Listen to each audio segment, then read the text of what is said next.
Hey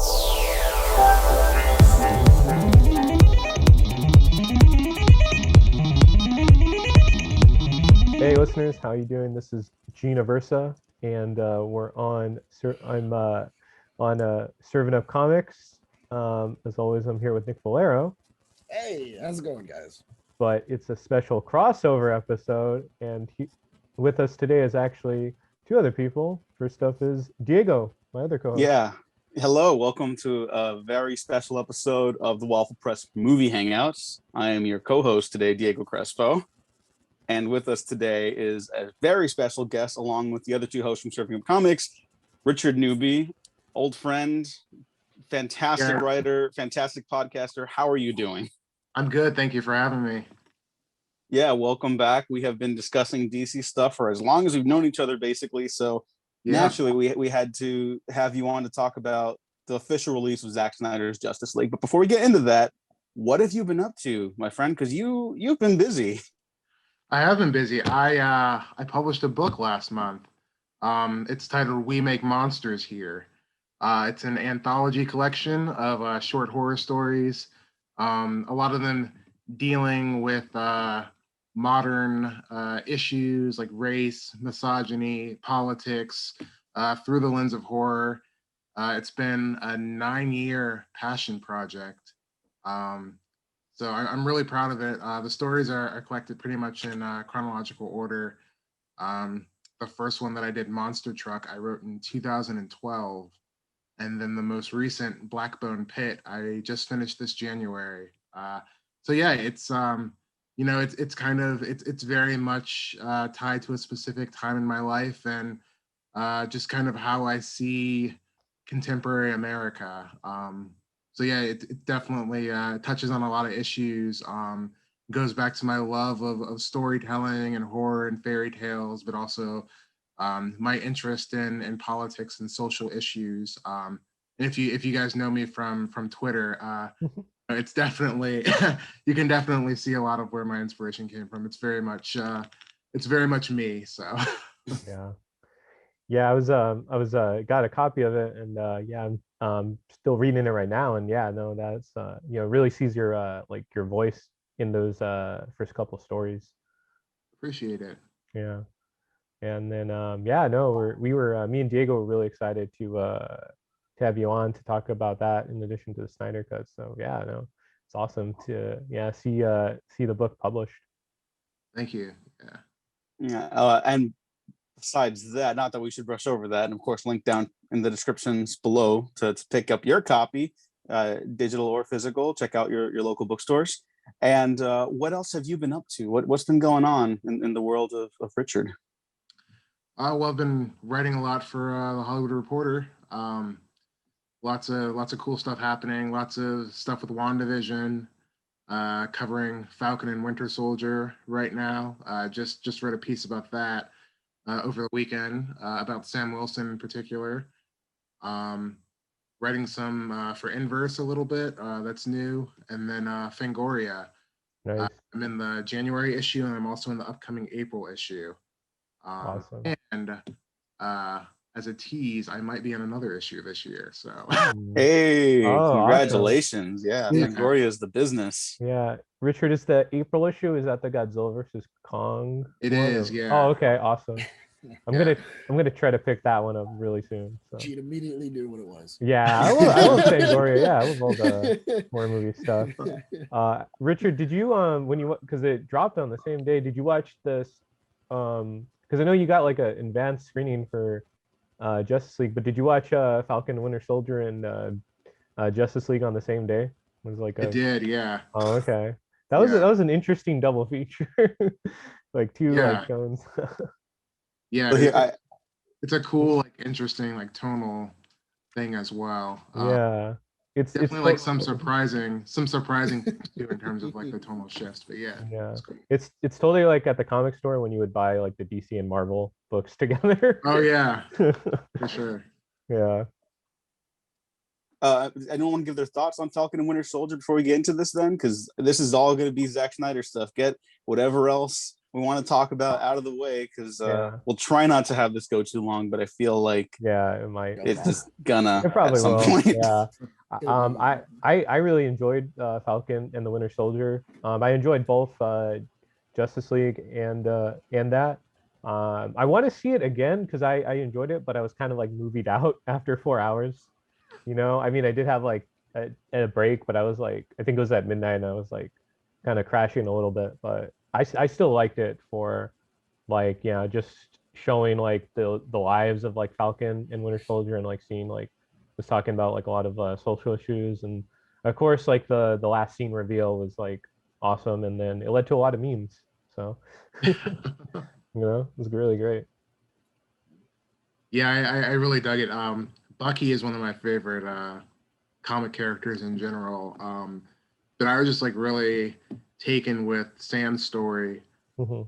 and especially just like how much it like centered on race and his blackness. And I know the showrunner Malcolm Spellman is black, so it has that authenticity.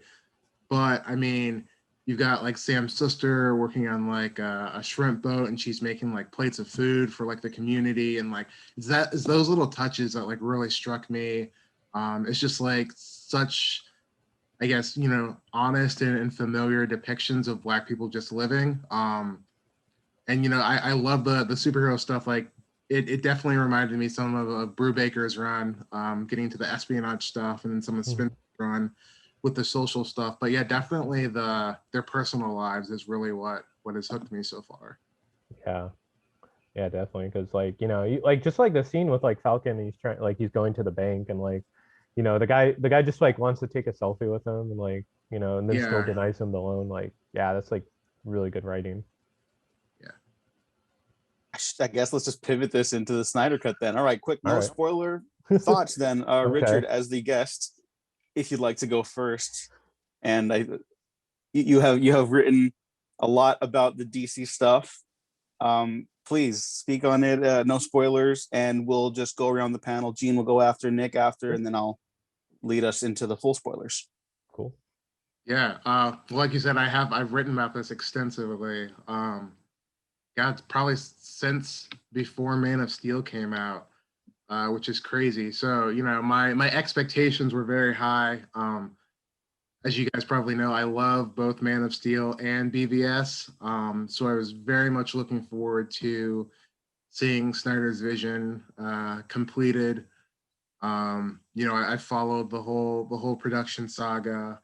And yeah, I was really pleased with how it came together. I thought it was quite epic. I thought it was a celebration of DC Comics. You know, I think BVS is very much a deconstruction of Batman and Superman and kind of the DC world. And I said on Twitter, I think that Justice League is a reconstruction.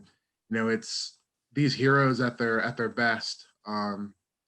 And, you know, I think that one of the things that Snyder's always talked about is how he intended for these stories to move in a lighter tone and direction. And I think that he delivers on that here. That's probably one of the biggest surprises for me, is that there's a lot of comedic touches to it, and a lot of lightness that I think that, you know, some people weren't expecting, because I do think that you know, Snyder has this reputation of going dark and gritty, which I think is sometimes true. But I also think that he has fun with these characters, as much as he's kind of interested in kind of exploring their mythology and their place in our world, and looking at them a little bit through Frank Miller and Alan Moore eyes.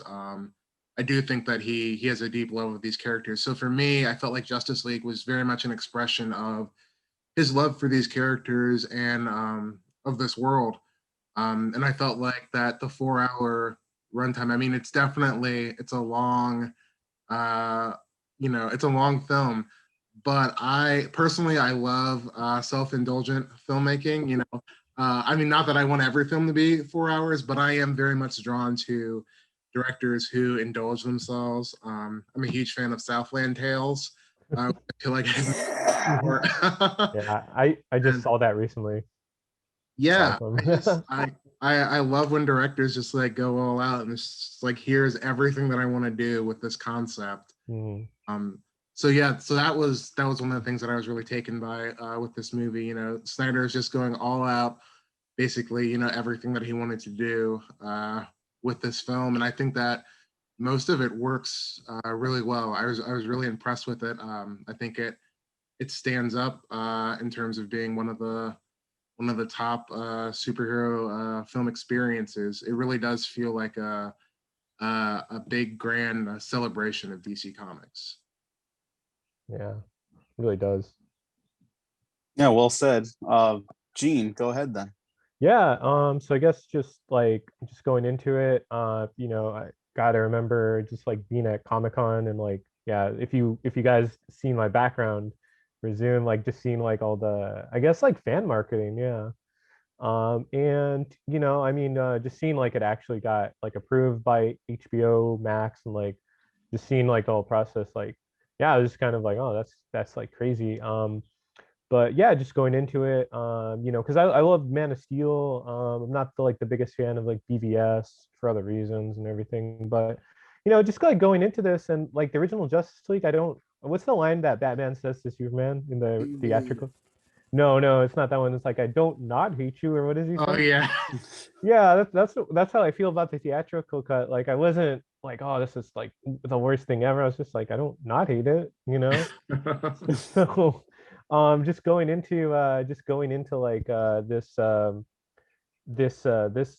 I was just like, well, yeah, I want to go in like unbiased as possible. Like, you know, I don't want to like hate watch anything. Like that's just like not the way to watch a film, you know. And I was just like, I'm gonna give it like the benefit of the doubt. And I went in, you know, open-minded, and I actually really enjoyed it. It was like, you know, it had a lot of like improvements over like and it, you know, me and Jake were talking about just like the trajectory of like how Superman is and how Batman is. I really appreciated. It felt like watching like Return of the King, the extended editions. A little bit. Yeah, because like, I mean, the runtime, it does feel like a little bit long, but it doesn't feel like, it feels like the pace is going, like you're building towards something. And yeah, I was really like satisfied watching it, like just all the little touches and like just seeing, yeah, it just felt really epic. It felt like, I don't know, like an event comic book, like Crisis on Infinite Earths or something. And yeah, I was really like, man, like Warner Brothers Media like canceled this to make that. You know, like that was the craziest thing. And I'm like, yeah, this was actually really good. So yeah, I mean, it feels like a little long in the tooth, but like, yeah, I mean, it was a great film. So I would say that for sure. All right, Nick, hop in. Yeah, so honestly, I was really surprised that I liked this movie. When going into it from seeing the theatrical cut, I actually just hated it completely. I thought that the theatrical cut was kind of a waste of time. It felt like a waste of 2 hours. Like, I remember checking my watch the entire time throughout the movie, everything else, which is really interesting because during this cut, I don't think I checked my watch once. It was a 4 hour epic where I was kind of entranced the entire time. There was no part where I was like, oh, well, that's kind of long, or that could be taken out, or anything else. I really did feel like, oh, Zack Snyder had a point. He was really setting the stage for this. It made me really kind of appreciate BVS, not like it, just kind of appreciate it. But and I can kind of see where he was going. Because Diego and Gene will tell you, I'm the one that said I liked BVS's director's cut. That made more sense. Yeah. It was better. But I do understand where he was going. I feel like if you were gonna watch them, you kind of needed to watch them as like a trilogy, because it's Man of Steel, then BVS starts where Man of Steel ends, and then Justice League ends where BVS ends. So it's like a nice little trilogy of a movie, a nice little saga that you kind of need to watch together to kind of understand where he was going. And it's really interesting to kind of like now see where his trajectory was of going like, well, that makes sense. Okay, I see where he was going with it. All right. I'll give him that. It worked out well. But yeah, I think that also in this version, it showed a lot of respect for the characters. and Yeah. a lot of respect for the side characters as well. I mean, even Mira gets a huge like nod to Volko gets a huge thing. Mhm. Silas Stone, Cyborg's dad has a huge portion of this movie, and Yeah. it's so awesome. I love it. I love the interaction between both of them, just as father and son stories go, and everything else, and just the drama between that entire family. And Cyborg is very much kind of, I wouldn't say the main character of this movie, but he's very on the top of it. He's really near like, oh yeah, this movie is about him. Yeah. And I really did like the way that Zack Snyder really did respect the characters, even Barry, the Speed Force and everything like that. I mean, by far, this is the most beautiful rendition of the Speed Force I think I've ever Yeah. seen, and it was amazing. It was so cool. Yeah, it really was. I was just gonna ask really quick. Did anyone do an intermission? I did not. I didn't either. No, I didn't. I didn't, and I watched it twice. I've already watched it twice. Oh, you know what? The second time I did take little breaks, but that was just because I was doing other stuff, not because of stuff. I had to take a break to get a drink. Oh, okay. That was because at that point I've already watched about 7 hours of Justice League, and I was like, I'm parched. Well, I guess here's my take then. I wasn't so much that I was super busy. I was kind of hopping in and out of certain sequences that I did not think were very good. However, I think this is the film that could possibly win over most Zack Snyder people. And according to the internet, it has. Because a lot of people like this movie who did not like his other movies, which is like odd to me, but whatever. It's complicated. I think this is pretty close to a great movie. I think it's a fantastic Zack Snyder movie. Mm-hmm. And I think as someone who has kind of been like tapping out of more and more superhero stuff, like even stuff I love, like Legends of Tomorrow, I'm like, I'll get back to that eventually. And I haven't disliked any of that. Yeah. This reminded me that like, oh yeah, superheroes are cool. They just need to not be like pumped out at every opportunity by two different corporations. I flaws and all, and I think there are some. I think I loved it. Like I genuinely really like this movie, which is that's not how I felt after his last two. So I'm very happy to be team DC Zack Snyder now. Yeah. I guess we can just kind of move into full spoiler stuff. There's a lot of like history with like fan campaigning and stuff like that, but we all kind of like know if we're online, and I'm pretty sure everyone that does listen to this podcast is also extremely online like us. So that you know already. Yeah. Yeah, the stuff that didn't work for me, I gotta say, before I talk about stuff that I think is some of the best superhero stuff ever like done. Yeah. I didn't really like Wonder Woman in this until like the second half. I thought she gets a cool moment where she gets to go like all Tomb Raider, and I was like, oh, this is the shit right here. Right. And as the one person that did like both of her films, her standalone films, I like both of them too. I liked 84. Yeah, I liked 84. 84 was okay.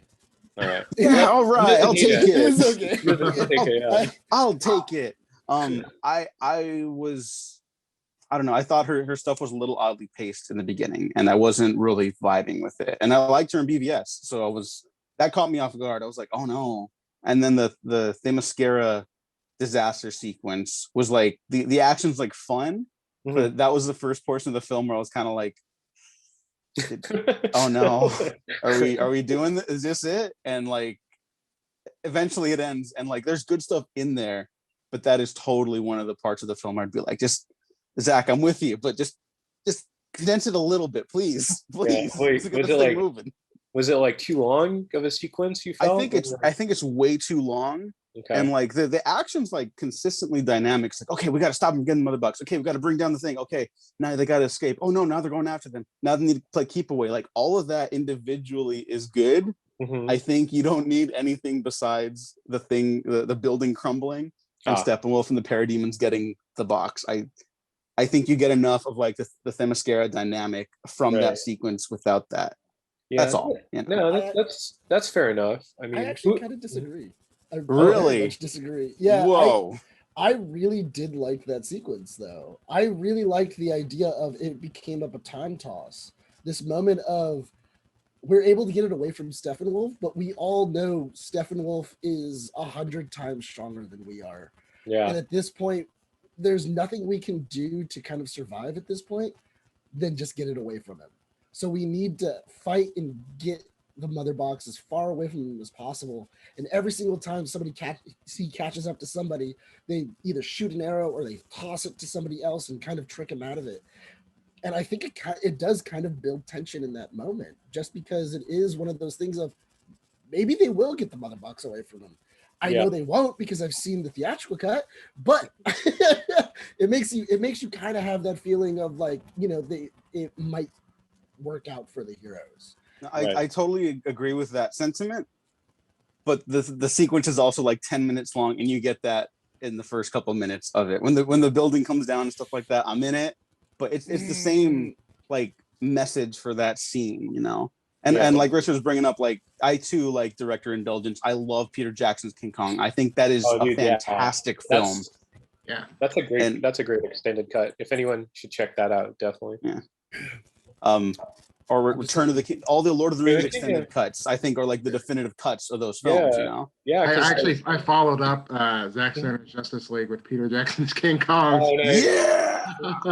I was very much in the mood for directors just going all out for. That's a lot. That's a lot of television right there.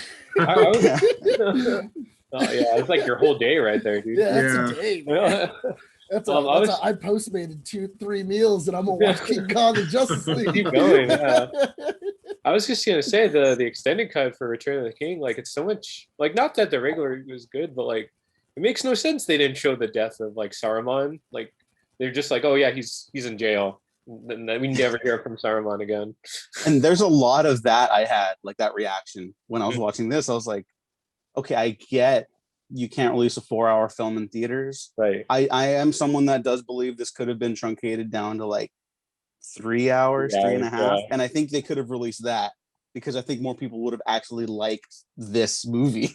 Right. But also like they took out like the best stuff. Like, it's like, why do they do that? That's insane that they like completely like just reconfigured that movie. And it's not like even like you know, like minuscule stuff. And I know like the Batman originally for Affleck got canceled, but like just seeing like the end credit scene with like Deathstroke and like Lex Luthor, like it's so much more satisfying in the director's cut and the extended cut, just seeing them talk. And like, you know, it's interesting to see those two scenes off to each other, because like they both, I guess, like function like editing wise or whatever, you know, like it's not like the theatrical cut, it's like The Room or something. It's not like bad filmmaking, it's just really choppy for sure. Well, like just seeing them like Deathstroke and like Lex Luthor like interact for like a little bit, it's just like, why was this cut, you know? So it's just crazy, seeing like all the stuff that was like, or just like Barry, like even stuff like Warner Brothers wanted, like Barry Allen, like, or like more comedic stuff, like Barry Allen just being at the job, that was funny, you know, like even with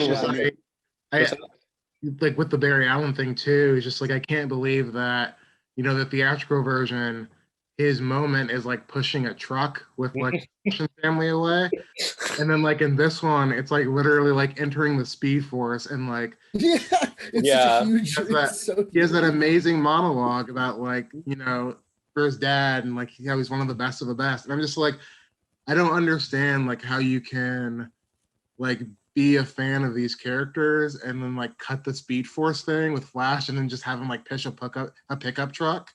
Like it's just like some of the changes in that theatrical one are just like so mind-boggling that like, I don't know, part of me like can't believe that some of it just wasn't like intentional. I just it's crazy. Like I think like Warner Brothers, it just kind of shows like the management at Warner Brothers at the time. It's just like not the best.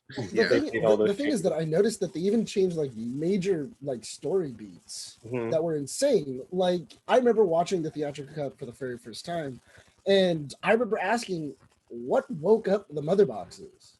Because they keep on asking the question throughout the movie, like, "What woke them up?" Mhm. And nobody really answers it in the No. theatrical cut. And I thought it was interesting in the very first 2 minutes of this movie, still showing beginning credits.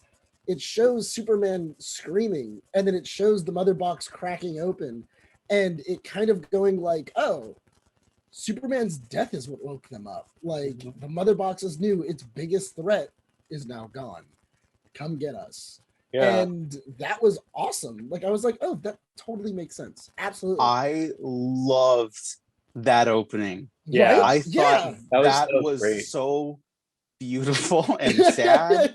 And it's like, because it's not just the mother box is like waking up too. Like that's the threat, right? Like that's like the inciting incident, quote unquote, whatever screenwriting bullshit. But like it's also showing like, look at how like everyone's devastated from like the closest person to him, Lois Lane, then the superheroes, and then Lex Luthor, and then the world. Like we see it from land, air to sea.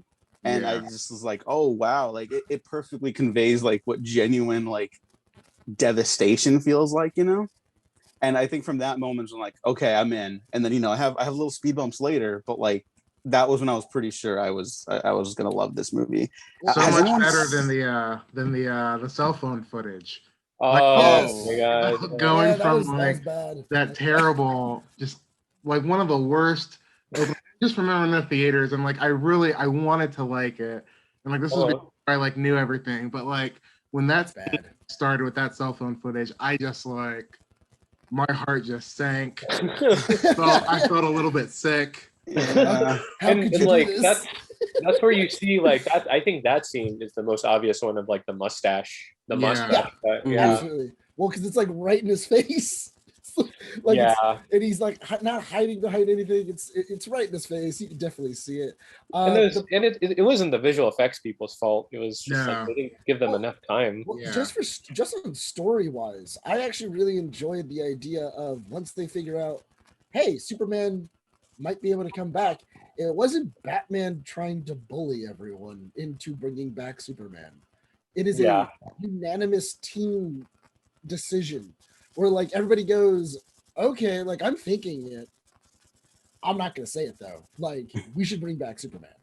Yeah. In the theatrical cut, it's really weird because immediately Bruce makes this decision of we're gonna bring back Superman. Diana says no, and then he makes a cheap shot about Steve Trevor. Yeah. And you're just like, what? Okay, be a jerk, but we're still not doing it. Yeah, he's such a dick in the theatrical cut Batman. He really is. And in this one, he's like more of like a leader and like kind of like a stable person that's like, we can do this. Like we can like, you know, we're, you know, gung ho. We can definitely do this. And it did very much give me Batman Justice League vibes, where it's like Batman's biggest thing is he believes in the Justice League. Mm-hmm. He believes in this, and he thinks it could succeed, and he knows that it's here to save the world. Right. And I think this movie does something interesting. Like BVS is all like Batman can't accept that there are like gods and aliens now, and he's like, this fundamentally changes the way I operate. I need to kill it.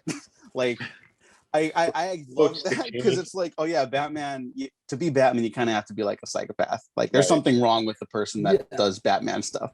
And then now he's like, oh, I have faith again. But he's like, he's still not quite there. So he's like, you have to sacrifice my life for this. Like in the finale, in the last hour of the movie, he's constantly like, don't worry about me. I'll take down the tower. Oh, don't worry about me. I'll distract him. Don't worry. Like everyone's like, dude, shut up. We're like all on the same team. And he's like, all right, fine.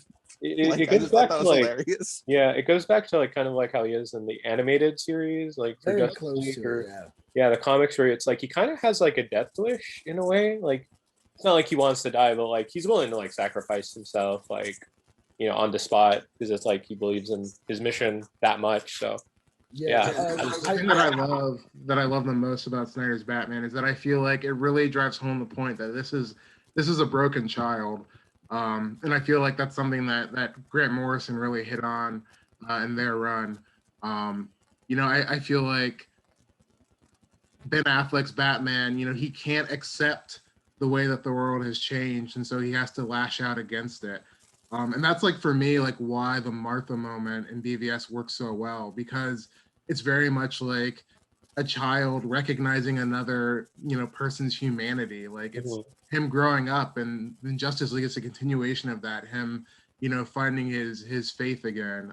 Yeah, I very much enjoy the fact that Snyder depicts Batman as an unwell person, because as Diego said, like, can't be Batman and be a healthy individual. No.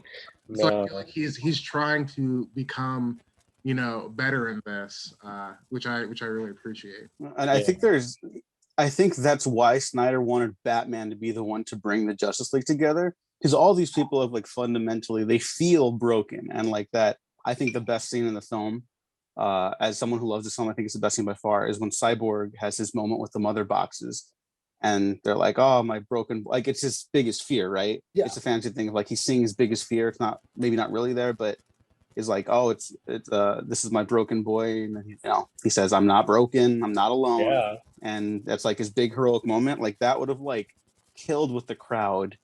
And I think Cyborg does kind of not steal the movie, because it's very uniformly spread, but like, he is my favorite part. I had the same reaction I did to Snyder's Lex Luthor when I rewatched it, but for the opposite reasons, where I was like, oh, this Lex Luthor in BVS is the best thing Zack Snyder's ever done. And now I feel like, oh, Cyborg's the best thing Zack Snyder's ever done. Like, I'm in shock at how much I loved Cyborg in this. And no wonder there were complaints about Cyborg not being that prevalent in the theatrical cut, because he gets the best stuff in this. But let's start picking up on the rest of the characters. Sure. We like Batman, we like Cyborg. How about some Aquaman and Flash stuff? Anybody got anything on those two? Like I was saying earlier, I think that I actually really did like the idea that for the Aquaman stuff, he actually really did. It kind of felt like he really did talk to James Wan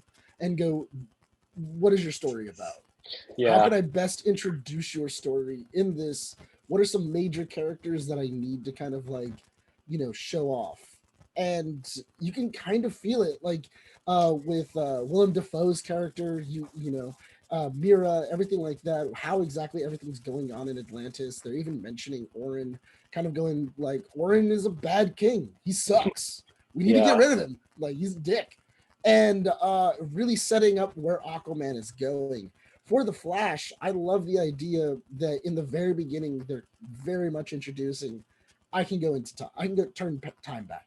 Mm-hmm. Like, I can turn time back. That's a major thing the Flash can do. And then his display of the way the Speed Force actually works is amazing. I think he really did kind of take from Justice League Immortal in a way, just because the way as he was running. There's a line inside Justice League Mortal where he literally goes, as I run, it's almost as if I was running through a hallway of statues. And as you see him running, you can actually see basically everybody's standing very still. Yeah. Instead of moving slowly like he does in like the Grant Gustin version or anything like that, they very much are standing still. Mm-hmm. And it's a cool rendition. That's why it's also really interesting, because you're seeing him run throughout most of the movie. And without being encumbered, except for by himself, by tripping over his own feet or anything like that. When he sees Superman actually look at him and follow like where he's going, and it scares the hell out of him. And that is like one of the coolest things ever. To be fair, that moment I remember with the crowd, that moment did kill in the theater. Yeah. And everyone's like, why wouldn't the rest of the movie have that energy? And then we see this version, it's like, oh, that's why. Okay. Yeah. That's a Snyder shot. Yeah. I was just going to say, it's interesting that Nick brought up Justice League Mortal, because if anyone may or may not know, that script is online somewhere if you ever want to check it out. It has some interesting ideas for sure. I don't know if it would have been a good movie, but yeah. It was George Miller directing. Yeah, I remember reading it a few years ago. There's definitely some interesting ideas. I don't think that it would have been great on screen. Yeah. it's you know, we'll never know for sure because you know it never came out. And then too, like it did have George Miller, so you know, I mean, he could have elevated it for sure. I So think George Armie Miller would Hammer? have directed the shit out of it, Mhm. and it would have not been a great story, All right. unfortunately. Yeah. Are But you trying to say that Armie Hammer Batman would have been terrible? Is that what you're trying to say? Nice. I'm sorry, I couldn't even keep a straight face. Yeah. That's all good. But yeah, it's interesting. I was just gonna say for just for some of the other characters, I just want to bring up I guess Martian Manhunter because that was the most interesting thing because I think that was, I don't know if it was like a fan sort of thing, but like that was certainly like a speculation at a lot of points in the history of the Snyderverse, and just seeing like that was the whole plan all along. I guess Swanwick was Martian Manhunter. It wasn't like Manhunter was impersonating him at some point. Just to clarify.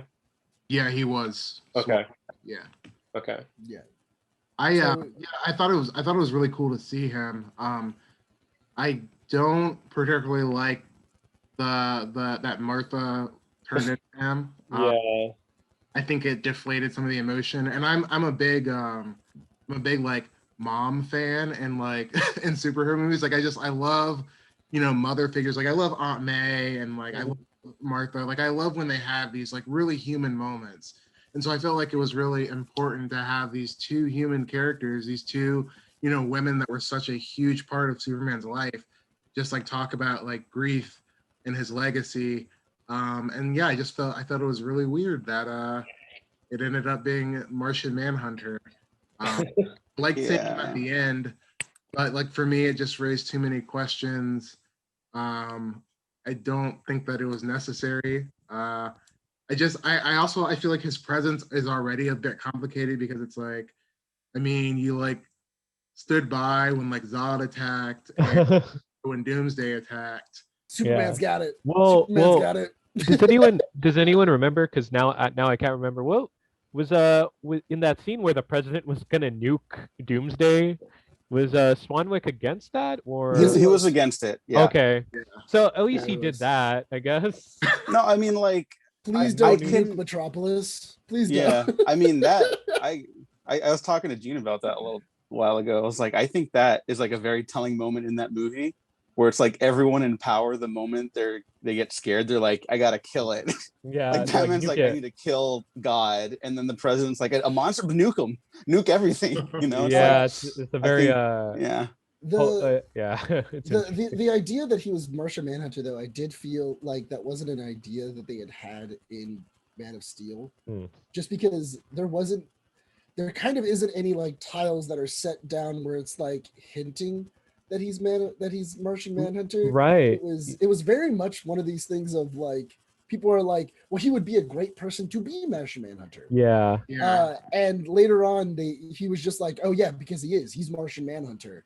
And I felt like they were, it's one of those things of Zack Snyder was like, fans, come again. I have automatically listened to you and I put it in. And in none of my other movies did I kind of hint at the fact that he's Martian Manhunter. Right. Because that Because that would have been interesting if during like the Zod fight, like while the president's going, I need to nuke them, you would have kind of like seen something where he's like, it's not a good idea. And then it would have been like Jedi mind trick of him going, it's not a good idea. And then you would have been like, what the fuck? Like, where did that come from? Well, I mean, it's Martian Manhunter. That makes sense. To Zack Snyder's credit, it does feel like one of his impulses I don't always agree with. Like the way he films everything, like he films every scene at like an 11 out of 10. And I don't think every scene needs that. And I think like the Flash scene where he's introduced, it's almost like a mini Flash short film. It's really good. And then he goes over to save Iris, and I'm in it. And then like there's like the little sesame seeds flying off the burger at the screen. And I'm like, you don't really need that. And then there's this beautiful moment where he's gonna catch Iris West, but he has to catch her gently because in the Speed Force he might hurt her. And then there's like hot dogs flying between them, and I'm just like, okay, I get it because he has to get the hot dog for the dogs, but just maybe do that after or before. Right. What Like, was that? maybe don't have them right there. Well, What no, was the- I what was liked it the- because oh, sorry. the reason why I liked that is because he knew I have all the time in the world. Yeah, he really did. Like it's fine. I can get Iris No, whenever. it's Have fine, as many but it's hot like dogs. the framing is very odd. Yeah, is- what it was, is a little what was, odd. what was It's a the little odd. song that's playing in that scene too? Like Secret Siren or something. Did that Something. was that too much for Diego or? I'm not a huge fan of some of his song choices, Oh, but all right. going back to Watchmen and such, like he clearly Mhm. likes them. This entire project is for him. Whatever, you know. It Yeah. doesn't ruin anything for me. That's what I'll say. I'm I just thought like the not music crazy was about cool. it. Music I was Yeah. do wish that Iris had actually like gotten like a dialogue exchange with Barry and like Right. because like unless you know that she's Iris going in because you're like tuned into the internet. I mean, general people are not going to know that that's Iris West because she never gets a name. Right. I feel like for all the attention to detail given to that scene and the sesame seeds and all of that, I do feel like that it could have been I feel like that some of that time could have been used to actually like give Iris a better introduction and set up for the Flash movie. Right. Yeah. And then too, that's- like yeah. I think also the Flash movie, because like the Flash movie is like, I don't know, like low key kind of like cursed almost because it keeps changing like creative teams. Like what at that time, because I don't remember if it was the Rick Famuyiwa version. Yeah, but, like, it was okay. Rick Famuyiwa at the time. That was still Yeah. Flashpoint. He had cast her. I think he had cast her first because they worked together on Dope, Yeah, that's right. and then she had the Snyder scene. Yeah. Okay, because yeah, I'm like, what Flash were they setting up? Yeah, no, point? that was gonna be just the cyborg Flash movie. Right? Well, Flash Ah. with the cyborg supporting role while they're investigating like murders of like kids of color, I believe, or something like that. I might be it was wrong. like, Don't know. supposed to be like it was like urban set. Hmm. I don't think they ever like announced who the villain was, but basically, about like how when urban kids get murdered, it's treated differently by the cops, and like when suburban kids do, which was a really interesting take. But yeah. Yeah, and now Rick Famuyiwa is doing some of the best Mandalorian episodes. Yeah. So take that. Really is. Give him another shot at big movies because that dude's just clearly got it. But enough about that. Other stuff I want to talk about. Superman. I sidebar. I did another podcast for this with the Matt Gringo, who we also did retrospective on BVS, and that's where we both came to realize like, hey, we kind of like this one. I didn't talk a lot about Superman there.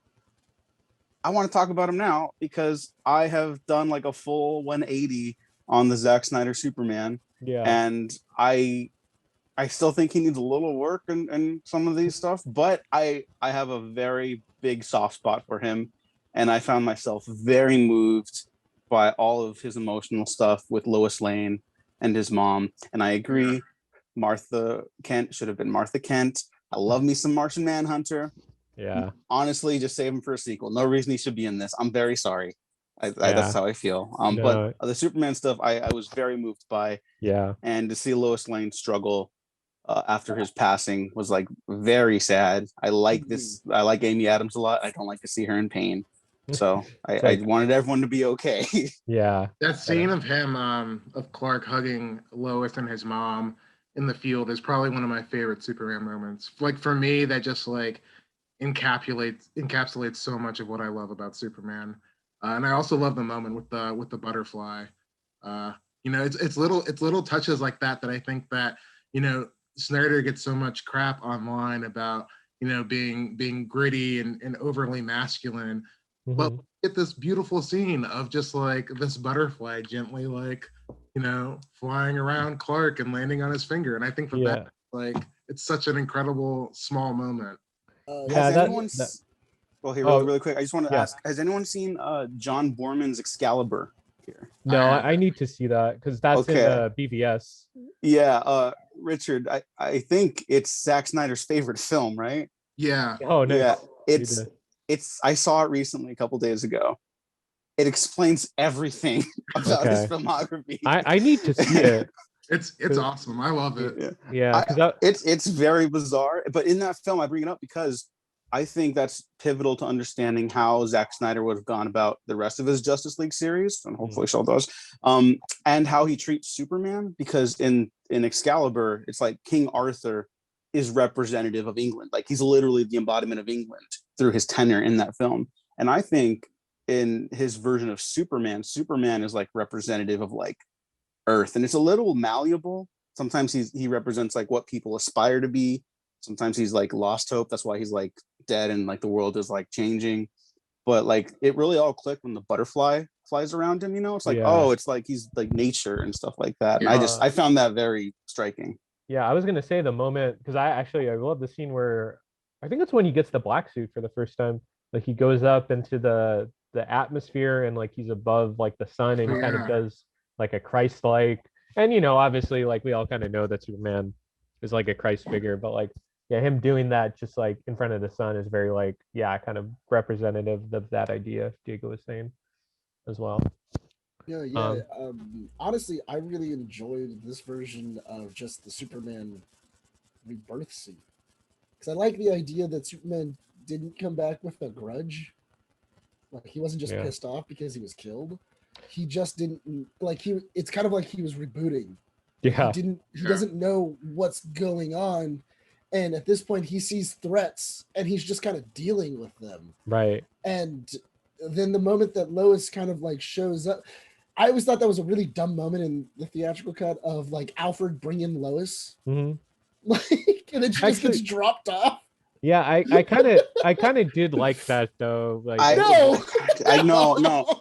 I actually, I'm with Gene on that. I did like that too, because here it is like more of a coincidence. That is something I probably would have been like, again, like I pull Zack Snyder aside and be like, hey dude, maybe just organize this one a little better. I don't know. Not to give Whedon too much credit, but like for obvious reasons, but like that moment's like, you know, like in Batman Hush, where it's like a brain controlled Superman, and like Batman knows like, all right, I have kryptonite, but probably not going to work. The one thing I do know, it's like like in, you know, every single universe, like Superman loves Lois, you know, like he's never going to hurt Lois Lane. So that's Batman's like backup plan. In all fairness, the fact that she got dropped off like a package is one of the dumbest things I've ever fucking seen. That is like, you cannot argue your way out of it. It's one of the dumbest things ever. And especially since it's supposed to be this idea of Whedon trying to make sense of what Barry said to Bruce and BVS of Lois Lane is the key. Like that's literally what that scene is supposed to be. It's supposed to be him going, oh, well, Barry's telling me I need to get Lois Lane, and that's what'll fix Superman. He'll stop being evil if I do that. That's not what it's about. And Superman actually seeing Lois and then both of them flying away to Kansas is actually a really awesome scene. The idea that Lois can kind of snap him back into reality and he can remember who he is by being on the Kent farm and everything else is awesome. Yeah, I really enjoyed all of that about Superman. You can also see his villainous tendencies as well during the battle with Steppenwolf. Yeah, which I thought was really interesting. Yeah, I was telling Diego earlier, I really like that, because that's, I guess, like the character arc for that. Like it, like when you're kind of like, oh man, like what's Superman gonna do? Like he's just pounding on Steppenwolf. Like it clearly frames that as like bad, you know, like it gives Superman like more empathy and like compassion, because it's like, you know, they're like, you know, you don't want to see Superman turn like evil anti-life Superman and go that route. For sure. I had a question for everyone, because I guess like I found the reason in like interviews from Snyder, but like was there any like that you could clearly see in the movie, like the reason he chose the black suit? Because I was like a little confused. I did some reading on that. Yeah. So in an interview, I think with Esquire, I'll pull it up after, or I'll link it down below. Black, there's some like metaphor that he pulled it from somewhere, where like black is like representative of humanity. It's like some story, red, blue, and black, or something like that. And like red is like represents something else, blue represents something else in that story, and black represents like the will of humanity, or like or something inherent about us as like a people. And so I think he attempted to do it with that, and it's also from the comics. And everyone knows how I feel about that. I don't care if it's from the comics, just make it work on the film. Sure. And I thought it worked fine. Yeah. I don't know if the metaphor completely tracks. Maybe I don't know that story well enough. I read something different though. Really? Okay. Yeah. I think I forgot where it's from, but he said like that's him kind of getting closer to his Kryptonian heritage, because if you watch Man of Steel, like they weren't wearing the red and blue underneath their their suits. It was the black suit. So like he's, I guess, like kind of getting closer to that Kryptonian heritage and felt closer. So, but That's yeah, interesting. that's what I read. Which is actually really interesting too, because I'm kind of surprised how good it looked to just know that it's the red and blue suit. It's just they minus the color.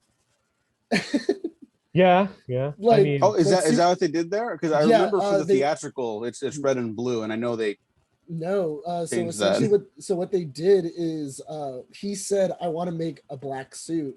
The studio said no.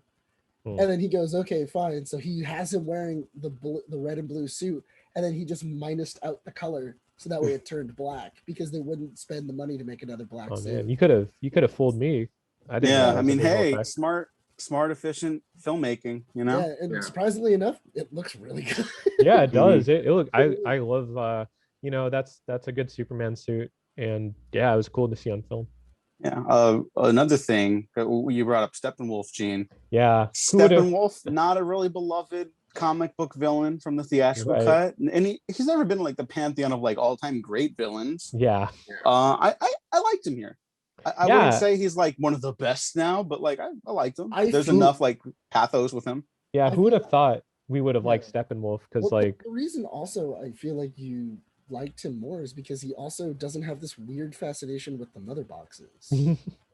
yeah, In He's the- not he's not a Mike Pence with them. He's not. Yeah, Yeah. mother, you what's his literally, mother?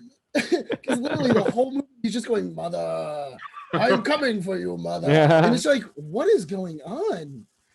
And that was very confusing. But I like. And like, look, to be fair, if you made a version of Steppenwolf that was that, you could pull something interesting out of it, but you have to do more than just those scenes you brought up, because that's all he did. Yeah, Like, if you want to make him like some weird like fetish dude, like whatever, you can get something interesting out of that, but you have to do something with it. You can't just Yeah. have him say that in those I- scenes. yeah. I was really surprised how much I ended up liking Steppenwolf, because like, I don't know, he's kind of like he kind of reminded me of from Rogue One, Krennic, where he's just like a middle management guy, just being like dicked around by like the higher ups, Yeah. If anyone saw that one tweet where it's like, man, like even Steppenwolf can't escape capitalism, because it's like, all right, Steppenwolf, you still owe us like 50,000 more worlds after you're done here. It's like, get going. And Yeah. I like The that. I anti-life love equation. It's only I- 12,000 words now. it's only 12,000. I love that, like that face too he makes after he hears that. Like, Oh yeah, it's so sad. Like there's something like so sympathetic about him, and then like when he gets a mother box and he like calls on Desaad, he just like sounds like so desperate. He's like, Desaad. He just like sounds like so like pained, because like he just like wants to get home, and like I really like appreciate that fact about him. Like he's just a dude who's like trying to get back in his family's graces, and they're kind of like, nah, like you fucked up too many times, man. yeah, he wants to be back in the dark side thing family. Because I was gonna say is I don't know, because they changed. Like I remember when the movie was coming out, people like some of the like some synopsises said he's Darkseid's nephew. Then it said it's Darkseid's uncle. Does anyone know like the official thing? Is because he's obviously related to Darkseid. In the Is he- comics, he's his uncle. Okay, Yeah. I don't but know in the movie, was he I he was supposed to be his uncle, right? I think he's supposed to be his uncle, but they never really mention it. outright. Yeah. Yeah. Really, I guess it's it doesn't really- matter, but You what you can tell and defer from the movie is that he has a relationship with Darkseid, and he fucked up in some way, and he needs to pay Darkseid back, and that's basically it. I mean, it's kind of all you really need. Yeah. I mean, the movie is not like about him; it's about the Justice League, and like it's Yeah. kind of like I think this is better than at least half the Avengers films. But like it reminds me of like the MCU complaints where people are like, oh, the Marvel villains all suck, and it's like, well, no, most of the time, like sometimes they do, but like if Yeah. you have a 23 movie franchise, you're gonna get some duds. That's just gonna happen. they can't all like be they don't winners. all need. Yeah, they can't all be fucking Heath Ledger's Joker. Like, sorry, that's not possible. That's reserved for DC. Damn it. Oh no, excuse me, I just like sacrilegious now. But speaking of the Yeah. villains, like, do we like Oh. the new gods? Yeah, Yeah. I love that. That was like one of the best aspects, just seeing Darkseid, because I don't think we had never seen Darkseid on film before. No. That was Yeah, great. I Also, love Darkseid. yeah, He's, just seeing like Granny he's my Goodness. favorite villain from DC. Yeah, I didn't actually think they were gonna bring in Granny Goodness. Like I know that you see her in a trailer, but like I was like, oh, that's kind of cool. And then when I actually saw her on screen, I was like, oh, they actually did bring in Granny Goodness. That's cool. Did you guys see that one tweet where they're like, is that Elizabeth Warren? It's like you only see Granny at like a distance, and like it kind of did look a little bit like Elizabeth Warren. It's like old Cap looking like Joe Biden in Endgame. oh yeah. They still haven't revealed the actor of that. Like some people thought on yesterday, but she said that it wasn't her. Part of me wonders if she's fully CG. Maybe. Yeah, I thought she looked CG, and then they did the height thing with her, like they do with some of the gods on Earth too. Like my boy David Thewlis, who plays Ares, and he's just buff dude. Like David Thewlis is huge. He's not a buff man in real life. He's a British thespian theater nerd. I don't know. I get a kick out of that still. But anyways, yeah, I think she is CG. But if she's not, that would be a surprise. And I loved that. I loved all of that stuff. I wanted more of that. And I know this wasn't possible, but like I would go nuts to see Snyder like be able to fully tap into the fourth world stuff. Yeah. But I wanted to see that stuff on screen for so long. And because it's like, you know, because I love all the New Gods fourth world stuff, because that's like Jack Kirby at his most like Jack Kirby-esque. You know, because I think that's right after he leaves Marvel, and you know, I mean, he kind of like wants to step out of Stan, even though like he did like enough to get like the credit in Marvel. You know, he really wanted to do stuff on his own, and like just seeing like it's basically anyone correct me if I'm wrong, it's just Jack Kirby does the Bible, right? Yeah, kind of, it's Bible fan fiction. Then when he didn't finish, it's kind of interesting because then when he didn't finish Fourth World, he continued those ideas in Eternals. And so like it's interesting because he's just been like fascinated with like this kind of like through line of like, you know, modern gods and telling this kind of like sci-fi biblical epic. And I don't remember, there was a book that was popular at the time, and I think it like theorized that like Jesus was an alien or something like that. Like, Chariot of the Gods. Yeah, that's it. And so that was like his main like inspiration for Gods and then Eternals. That I did not know that was his inspiration, because that's wild. Jack Kirby just reading Chariot of the Gods. He's an interesting fellow. I love Kirby. Too, like his Darkseid is great, because it's like, you know, like Darkseid is basically just any like fascist. Like he's an allegory for like any sort of like ruler or dictator. He could be applied to anything. And like, you know, Jack Kirby, he served in the military too, so he certainly like saw like enough like going on in the world. And it's like, how Jack Kirby viewed the world, and you get that from like Darkseid, like his thoughts and opinions on like everything. So and then Darkseid's just great, because, you know, if anyone read like Mr. Miracle, it's like Darkseid he's just basically the embodiment of evil. He's like the devil, you know. That's what I really loved in this one. Steppenwolf lands in like that abandoned nuclear like disaster place, and it's like, oh, it's toxic, and I'm like, oh, okay, it's like a very like straightforward like hammer hitting nail mythology about like, oh, nuclear power is evil, and like it's and then the fascist thing with Darkseid's like inherently there, but like how they literally like communicates with like the embodiments of evil through like that pillar in that radioactive waste. I was like, this fucking rules. That was so cool. Reminded me a little bit of Fern Gully. Do you remember the villain in that? Vaguely.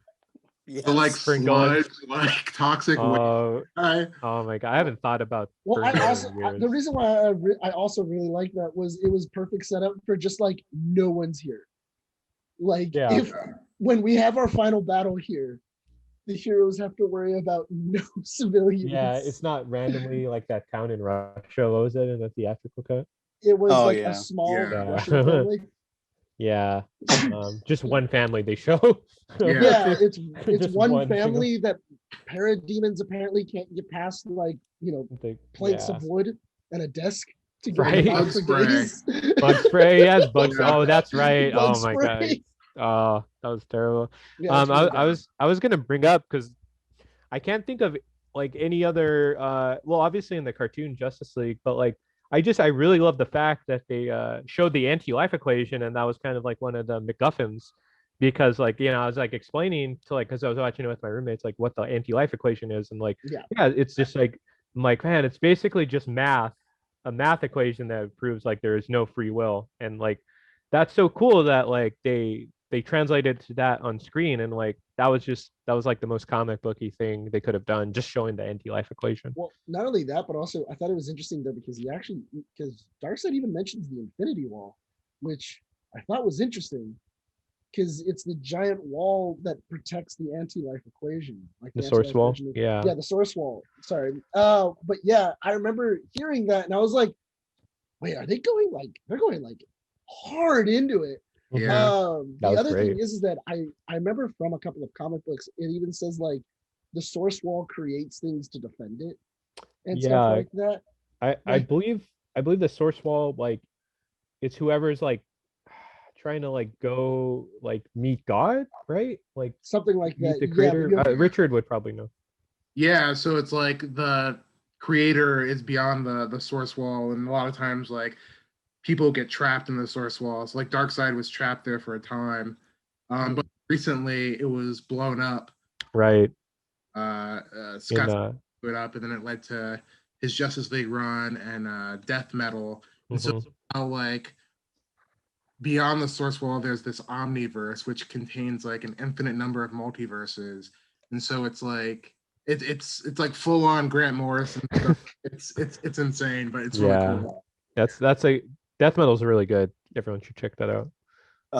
On to more. I just want to hit a couple more points before we start wrapping this up. Richard, I hope we're not keeping you too long.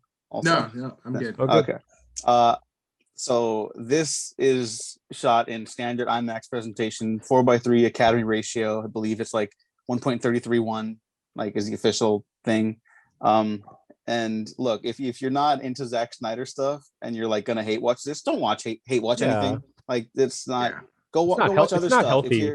If you're tired of like blockbusters, go watch silent films that are available on YouTube. I'm genuinely serious. I think they're so much fun.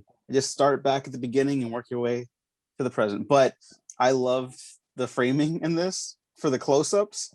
I think it's a little hit and miss some other times. I wish they kind of did the Christopher Nolan thing where it's like this sequence is in scope. This sequence is in Academy ratio. I think that would have been tons of fun.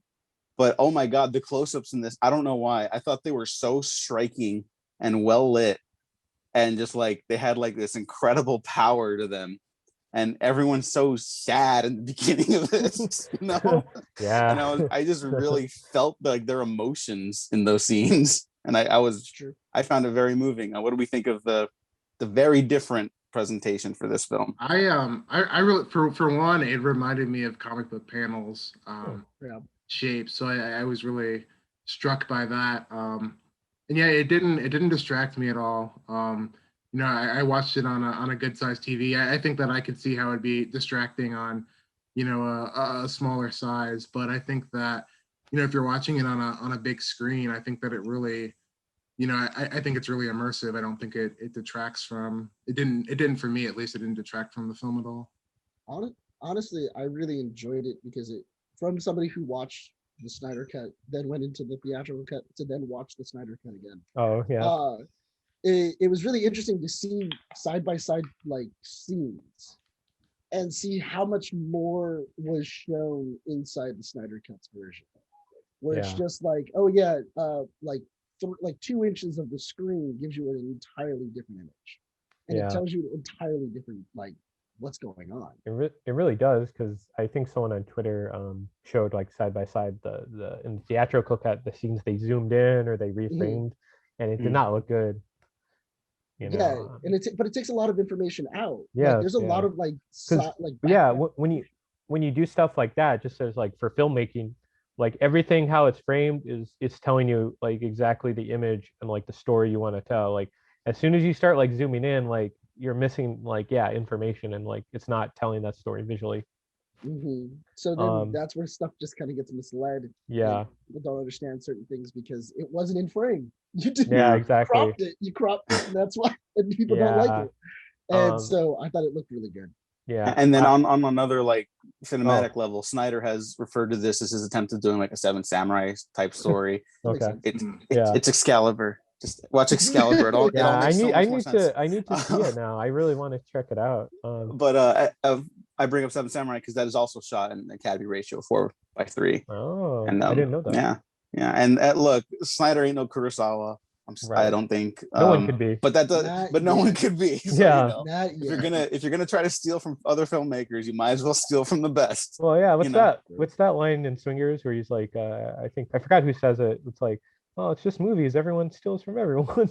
Yeah, that's like the fun of it. Yeah, exactly. Yeah. I was just gonna say for the ratio, it takes like a second to get used to, maybe like 5 minutes, but like once you start watching, it didn't bother me. And then like another friend pointed out, like if you were that bothered by the screen, like you could also in your TV zoom in, like zoom in to where like the picture is like that. I don't know if it's the right way to watch it, but if you were that bothered, like technologically you can do that, just zoom in your TV. So. I want to say no, not to be like a cinema purist or anything like that, just like I feel like that you do lose something.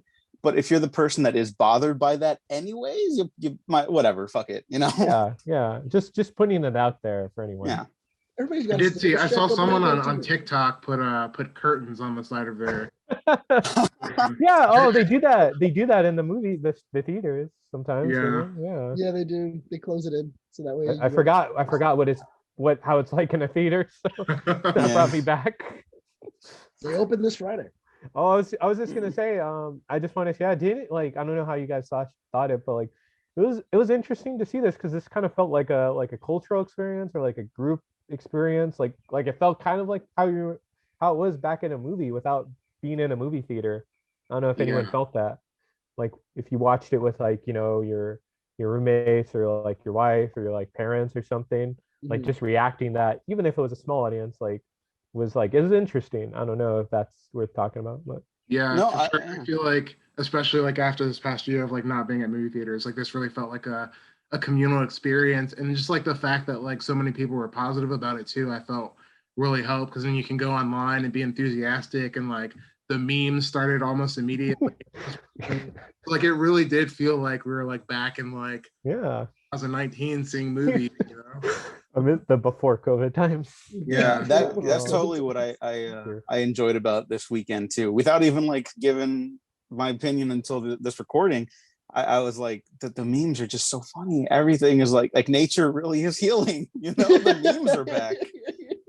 The memes. That was great. It's like, was that where it's like society, or it's like the world is healing. The memes have come back. Oh, but speaking of society, anyone who watched the Justice League trailer knows the greatest troll in the history of cinema is Jared Leto's Joker saying, "We live in a society which where honor is a distant memory." It's not in the film. Yeah, but I'm okay with that, because that proved to me Zack Snyder knew exactly what he was doing. That was a very trailer line for sure. Whoever edited that trailer should be set for life. Because that was like the perfect storm of meme culture, Zack Snyder fans, and cinema just like coalescing into "we live in a society" over the Justice League title. Yeah, like, you're never topping that. I'm really glad they went back. I guess just to talk about that, it wasn't an end credits. I guess it was like an epilogue sort of thing. The epilogue. Yeah, it's interesting. I'm glad they went back to refilm that, because I think, I don't know, correct me if I'm wrong, like that's the only scene they did reshoots on, right? Does anyone know? No, there are other scenes they did reshoots on. Martian Manhunter is a reshoot. Right. Okay. You can definitely see when he meets Bruce, that's definitely a reshoot, because you can see Ben Affleck has lost 20 pounds. He's not as buff. He's not as buff. He's like really scrawny. You can really see like those are reshoots.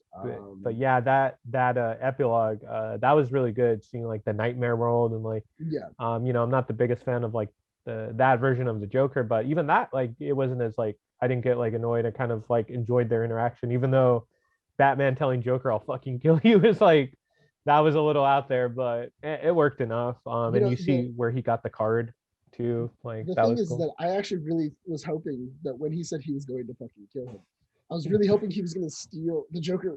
Zack Snyder was going to steal a line from, I think it was. All-Star Batman. No, there's the another. God. He steals which one? There's a line where the Joker literally says, if you had the potential for that kind of fun, you would have done it years ago. I think And- Return of the Joker. I think that is. Isn't Return of I the think Joker. that's in there. I Yeah. think that's what it is, and I think that's like a perfect line for that, where like because it's very like it very much demeans what you're saying. Like I know you're never gonna kill me. And Yeah. stuff like that. But honestly, I really enjoy as a Batman fan, a huge Batman fan. I liked it. I really enjoyed their altercation. I like this, like I'm going to stab you with words, like this back and forth. But yeah, it was really cool. Also, I like to see where the Justice League movies would have gone. Yeah. Because the way that Joker's talking, it sounds like they have been time hopping like crazy and messing stuff up. Yeah. I guess that goes into one of the points Diego had for like the sequel plans. Because those are, Richard, I believe they're out there, right? That was gonna, I don't know how much of that was like set in stone, but Snyder's plans are out there, and there's like, it's very public, like pictures are up and stuff too, right? Like about his outline for those films. So his original storyboards that he developed, I think, before BVS came out. And he said that he actually did new ones with Jim Lee after BVS came out to kind of take account for some of the changes with the other films that were happening. But yeah, he said that those plans were still very much set, and I feel like they are so interesting. Just like some of the tidbits that he's given from like some of the interviews. I mean I would spend a ton of money to see those those movies happen. And if you guys buy my book, everybody listening, book, and if I'm wealthy enough, I will, after I take care of my family, I will fund Zack Snyder's Justice League sequels. There you go. Yeah, that's like the perfect advertisement. Oh, absolutely. Remember, link down below. Everyone go check it out. I will say, as I liked the epilogue, I wish the DC of future past, whatever you want to call those last three, right? Yeah. Put those before Silas Stone's voiceover over the heroes going off into the future, and then end it that way. I would have been like, okay, boom, perfect. Yeah. It doesn't ruin the movie for me, but it is like a weird flow. And I have to say, as someone who does not like Jared Leto as an actor or as the Joker, that might be like my favorite Jared Leto thing outside of Blade Runner 2049. Yeah. And that future scene, I want that movie. I want it so bad. I was just gonna say the only thing, because like as an editor, like it was very oddly placed, but I guess the only reason I could think of is they didn't want fans to like think like cliffhanger, like see this in the next movie. They were kind of like, well, it's like this is probably the only thing we're gonna get, so place it like right there, you know. Yeah, just throw the kitchen sink at it. Yeah. I was just gonna say I would want a sequel, you know, but like just like realistically, just thinking of like where all the actors are at, like Affleck probably doesn't want to go back to Batman anytime soon, even though I think he's in Flashpoint. Like it'd be hard to get Cavill back, even though he probably will, but like Warner Bros. doing stuff. But yeah, I don't know. I would want it at least like as like a comic book sequel, because I remember him and Jim Lee were talking about finishing it that way. That would have been like, that would be super cool. And I think like if they do that, which I don't know what's stopping them, like management or what, but that'd be like. I think like an animated one is also a possibility, because he's doing really cool for Army of the Dead. And I'm pretty sure that he has an animation studio that he's like opened through Stone Quarry. So yeah, I feel like that might be like easier. I mean, like of course, like I would love to see like a live action sequel. Like even if we had to wait like 5 years to like everybody, of course that would be like the ultimate goal. But then like if we couldn't get that, I think like an HBO Max like animated series, like is like just doing voice work. You know, and I think that, you know, Snyder is actually really good at animation. Like Legend of the Guardians has some really cool sequences in there.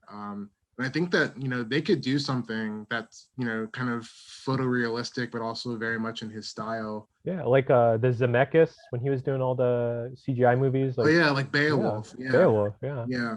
So yeah, Yeah, I mean, like it's not unheard of for if Zack Snyder does an animated movie. That's a really good point. And I mean, as someone who has like dragged The Owls of Ga'Hoole as a film that no one has ever seen, I saw rewatching it. it for the podcast, pretty dang good movie. I like And it. yeah, it's like the peak of his visual powers. I would like to see him do more Yeah. animated family films or animated DC films. I'd be totally cool with that, Right. obviously, too. Yeah. But yeah. I guess let's start winding down then. Sure. Anyone want to mention last favorite things or things that maybe did not work out as well as we hoped? Like, I think, are we all on board with the Martian Manhunter just not needing to be here then? It was cool to see him. I wouldn't take him out of the movie. I'll say I that. think I think if I was gonna put him anywhere, I think I would have just left him for the end of the movie. I Yeah. wouldn't put him in with the like you could have just kept Martha Kent and then made it that it was Martha Kent who left. Yeah. And even if you want to later on in like a different movie say, hey, yeah, I was actually Martian Manhunter. But I think that just seeing him kind of made me stumble throughout the movie, like while I was watching, because I was like, oh, cool, Martian Manhunter's there. Then nothing happens with him. Like it's like you introduce a character and then like you do nothing with him. Fair enough. And the rest of the movie just kind of goes on. Whereas if he would have just been kind of like this like cool little like thing at the end, I think that would have been really cool. I do see where their fear was, because then it would have kind of looked like the Nick Fury thing from the Marvel movies, where if General Stan would have just like showed up to Bruce Wayne's house, turned into Martian Manhunter, and then been like, I want to talk to you about the Justice League. Then that immediately you would have been like, oh, they're just copying. Yeah. Did you guys hear though? Because I guess they filmed like a scene of that. There was like a version of like that scene, I guess, in the original shoot, but with like Jon Stewart's Green Lantern, which would have been interesting. But that would have like if that had been in theaters, like the crowd would have just like erupted. That would Honestly, I think that would have been really cool at the very end of this if they would have instead had Jon Stewart. Right, because actually, like a lot of people know of Jon Stewart, like kids growing up through the animated cartoons, like more than Hal Jordan too. Yeah, I mean, remember there was like claims of whitewashing when the Green Lantern movie came out, like legitimate claims, because people just don't know, and like why would they not have that? After the Justice League animated series, I would have been cool with Green Lantern. The one thing I do like about the Martian Manhunter bit at the end, I think it's fine, but I would take it out. But like, it is funny, BVS beginning, aliens exist, I'm gonna kill them all, and then now he's like, he ends his tenor as Batman probably with an alien showing up and be like, I'm here to help whenever you need it. And he's like, need the help. All right, I'm pretty tired. I'm gonna go back to sleep. But I'm gonna go back to bed. He's tired. He fought off like an invasion. He's gonna sleep for days. He's still human. But honestly, I think it would have been kind of interesting if a Green Lantern would have shown up, and then they did. A Green Lantern, Kilowog and the ancient Green Lantern, whatever his name is. Ancient Green Lantern and Kilowog were both there, which is cool. Yeah. But I think both dead. Both dead. He had it out for the Green Lanterns. Yeah, but I think if like you would have seen Jon Stewart and then just said, with the mother boxes gone, the Green Lantern Corps can come back to Earth. Yeah. Or anything like that. Yeah. Did you guys also see like, it was just a thought, it was never like he was like, all right, I'm gonna do this, but like he did consider having the Ryan Reynolds Green Lantern in the flashback. He wasn't gonna be Hal Jordan. Yeah. Interesting thing right there. That would have been wild. I wouldn't have been against that, honestly. Yeah. Wait, to also die? Is that yeah, like he would have had Ryan Reynolds as that like Green Lantern that gets killed by Darkseid. That would have been hilarious. Yeah, it's like, and I think Ryan Reynolds would be down for that, because like he kill him again. He barely he barely watched Green Lantern the other day all the way through, and he's there's a fun Twitter thread on that, so go check out Ryan Reynolds' Twitter if you're curious about his thoughts on his movie. he didn't hate it, right? He didn't hate it. No, whatever. Yeah. But the one thing I really loved in this movie is actually the ending where the heroes lose. Yeah. Like, it shows that the heroes can lose, and the only reason why they were saved was because of Barry Allen. Yeah. And that's kind of like the coolest Speed Force thing I've ever seen. Yeah, that was a great sequence. A nuke kind of going off and then him having to vibrate as fast as possible and then rebuild the world around him as he runs. Yeah, That was pretty awesome. cool. Yeah, that really was really nice. like won me over on the Flash, because I'll admit, like during the first half of Justice League, I was still kind of on the fence about Ezra Miller's Flash. Yeah. There's just like some like odd ticks and stuff that like, I don't know, someone online compared it to like a bit of like Seth Brundle as the but yeah, I didn't dislike it, but I was just like, I don't know. But that scene at the end and that monologue that he gives, Yeah. you know, I just love the scene where it's like right before he does that, like he gets like hit on his side and he's like bleeding severely, and like you just feel for him in that scene, like you're really like worrying for him before he does the thing. Well, Yeah. not only that, but Yeah. also you can feel how much he knows he messed up, Mm-hmm. because he starts crying as he's like injured, but he's not crying over the wound. He's crying saying, I need to go faster. Like, I need to get Yeah. that speed back up because we're about to fail. And then that's when you hear Cyborg go, it's too late. And you really kind of feel for him of going like, oh man, like he messed up. Yeah. Like things went the wrong way for him and everything like Yeah. that, which is a Yeah, way cooler scene than Yeah, him better pushing than a the car. Russian car. Russian car, situation. yeah. And then Uh, Superman I- picking up a house and moving it. Yeah, picking up a building. He picks up a whole hospital building. Yeah. I love that superheroes cry in this movie. Like I feel like that, Mhm. like sort of like Mhm. Cyborg cry, we see, Flash cry. I think that those are really, touching moments. Yeah. I think that's my favorite thing about this movie. It's less about like individual sequences, although they're like triple hitter of like Superman coming back and then the Flash coming to save the day and then Cyborg having his big moment and them all standing defiantly against space fascism. Uh, it's a film ultimately about like people who don't really feel like they have anything to offer except their power.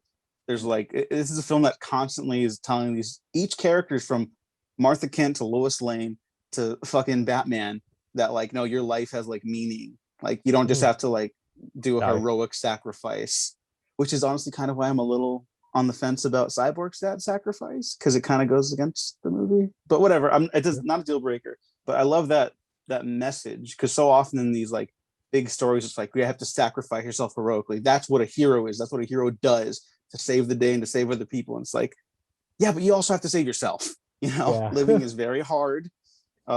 Take care of yourself. Talk about it. Yeah, like Bruce Wayne is very clearly had a very difficult life in all of his iterations, and we finally get a Batman story outside of Dark Knight Rises on film where it's like, no, you have to live. You don't just have to be Batman all the time. You don't just have to do this the whole time. You can live your life on your own terms. And so that's what the Flash's moment is. That's what Cyborg's is, obviously. Like Superman has to learn to live again, outside literally. of just being Superman, literally. Yeah. Wonder Woman. I will say I like her ending a lot because it's a little ambiguous. Like, do I deserve to go home after being gone for so long? Do I stay in the world of man? Has that caused me to not like it? I like that ambiguity a lot. And Aquaman, of course, goes on to have the greatest film ever made with the James Wan Aquaman film. Yeah. So I was just gonna say for my favorite moment, just anything Darkseid. Like I love seeing Darkseid on screen. I like the guy that voiced was it Ray Porter. I do kind of wish in my like fan casting Michael Ironside came back as Darkseid. That would have been cool. Yeah. That would have been pretty cool. But anything with the fourth world was awesome, and I love like all the Batman stuff. Like I was kind of on the fence of Ben Affleck as Batman, but like in this movie, like they made him like more empathetic, and like it's like the Batman I want to see. And then also too, like it's probably the best like Snyder used Batman is in like a team, because like in the Doomsday fight he doesn't really do anything, he just kind of hides, and like making him he just like dips out, but making him like in the comics how he's the leader, that's his role in the team, like even though he doesn't have powers, he tells everyone like what to do. And that was cool to see that, and like just like seeing like he contributes, and like he's using the Batmobile and like the Fox and all that. That was awesome. Like that was just seeing like that version, like a very comic book version of Batman was my favorite thing, since I'm a big Batman fan.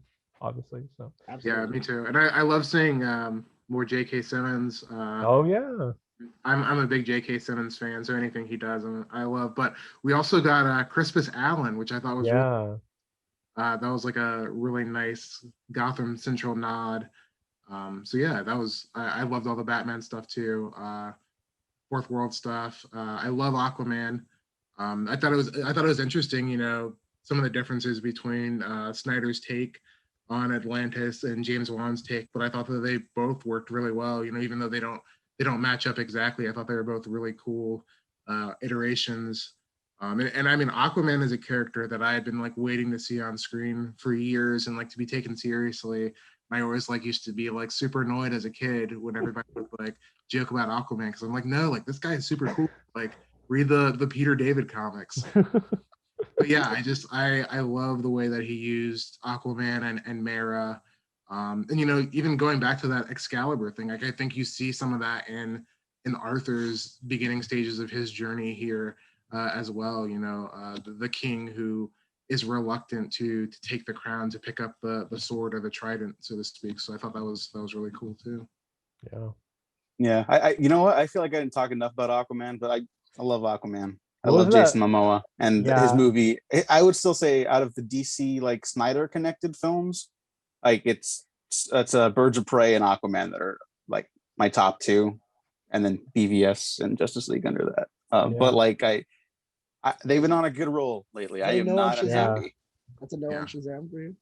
No, you I love Shazam. Yeah, we all love Shazam. Shazam's it's great. just not my favorite. That's all. Yeah. What's that? What was that one interview on the radio where Zack Snyder called in? He's like, "Hey, leave Aquaman alone." Yeah, he was like, "Pick on someone your own size." Like, want to pick on him? Pick on me.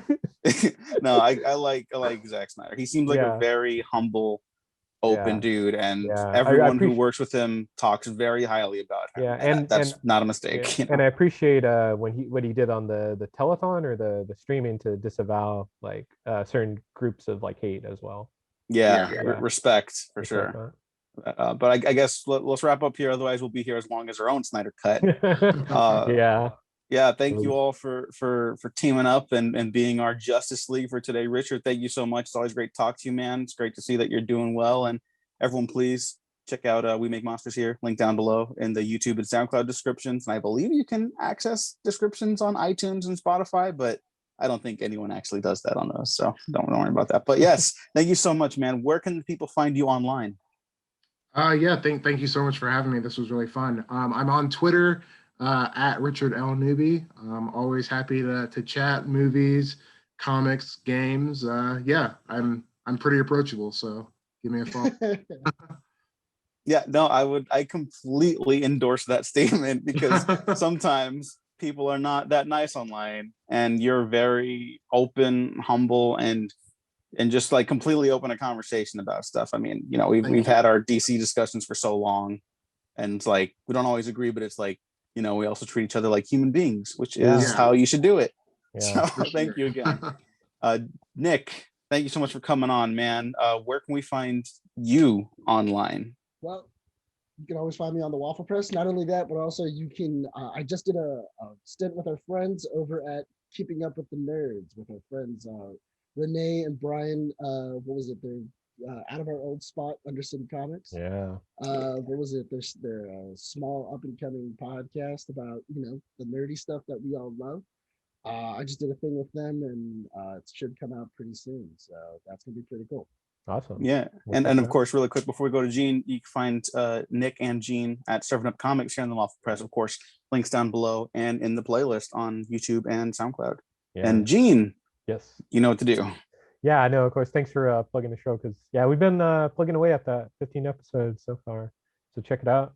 We just did WandaVision, and you could find me on Twitter and Instagram, Gene9892. And of course, you could find me at the Diego Crespo on Twitter.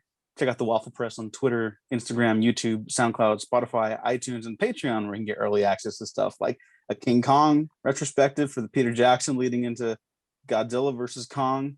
By the way, Richard and Nick, Godzilla or Kong? Oh, Kong. Godzilla. Kong. That's right. Kong. King Kong, get out of here. No. I get it. No, sorry. He's just wrong. Just wrong. You Like know that- Kong is gonna just mess up Godzilla. Because You he know has that's what's like gonna happen. opposable thumbs. It's because he has opposable thumbs and an axe. He has a damn axe. He doesn't have He atomic stole breath. his axe from He's- Godzilla's body. And that's why it's amazing. How insulting is it that you use an axe made from your opponent's body to kill them with it? That's amazing. Thanks for listening. Thanks for watching. We have been professionally unprofessional.